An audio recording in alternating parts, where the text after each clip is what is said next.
Morning. তো সকালটা শুরু করে নিলাম এক গ্লাস লেবুর জল আর একটু কাঁচা হলুদের সাথে। তারপরেই আমাদের নিত্য পুজো করার জন্য কাকু চলে এসেছিলেন। এই পুজোর কাছে থেকে তারপরে চলে এসেছি নিচে। নিচে এসেই প্রথমে আমার যে কাজ সেটা হলো যেগুলো খালি হয়ে গেছে সেগুলো আগে রান্নার আগে রিফিল করে নেওয়া। আমার ওই অল্প অল্প জিনিস বা ওই ফাঁকা কৌটো আমার দেখতেও ভালো লাগে না, রান্না করতেও ভালো লাগে না। আর একটা কথা জানো তো, প্রায় 1 মাসের কাছাকাছি আমার যে কাজ করেন, আমার হেল্পিং হ্যান্ড, তিনি আসছে না। তো বাড়ির মোটামুটি সব কাজে আমি আর সুমন মিলে করছি। সুমন তো ওই সকালে 9টা, 9:30 বা 10টা অবধি থাকে, তারপরে ও চলে যায়। বাদবাকি সব আমি আস্তে আস্তে সামলে নিই। কথা বলতে বলতে দেখলে চিনি আর দুধটা রিফিল করা হয়ে গেছে।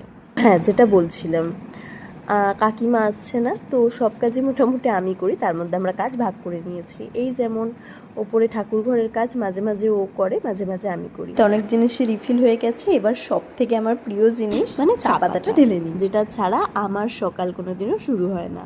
আর শুরু হলেও সেটা খুব লেজিভাবে, চা আমাকে একবার খেতেই হবে।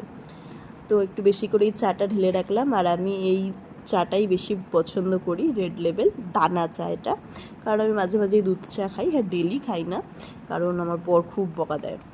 তো যাই হোক, আজকেও দুধ চাই খেয়েছি। আর তারপরে ঢেলে নিলাম তেল। না, তেল ঢালতে ভীষণ ভয় লাগে, তাই আমি একবারে বেশি করে তেল ঢেলে রাখি। আর এবার তোমরা বলতেই পারো এটা কি বেশি তেল? আমাদের জন্য অনেকটা বেশি তেল। আমরা খুব তেল মশলা কম জাতীয় খাবার খাই, আর আমাদের এটাই হ্যাবিচুয়েটেড হয়ে গেছে, যেই জন্য বেশিরভাগ রান্নার লোক আসলেই খুঁজে যায়, কারণ এত কম তেল মশলা দিয়ে তো আর বাইরের লোক রান্না করবে না। তো যাই হোক, তারপরে সুমন দেখলাম মাছ এনেছে, মাছটা একটুখানি ধুতে দিয়ে আমি ফলটাও গুছিয়ে নিলাম ঝুড়ির মধ্যে। ব্যাস, আমার প্রায় সব কিছু গোছানো কমপ্লিট হয়ে গেছে। এবার শুধু সুবনকে একটু সবজি আনতে দিয়েছিলাম, তো সেটা গোছাবো আর মাছগুলোকে ঠিকঠাকভাবে কন্টেনারের মধ্যে ভরে রাখবো। মাছ কিংবা মাংস আমি প্রচুর ধুই, মানে খুবই ধুই, তার মধ্যে যেন কিচ্ছু না লেগে থাকে, একটা একটা করে ধুই। এটা আগে আমি ধুতাম তো অবশ্যই, তবে এতটা ছিলাম না।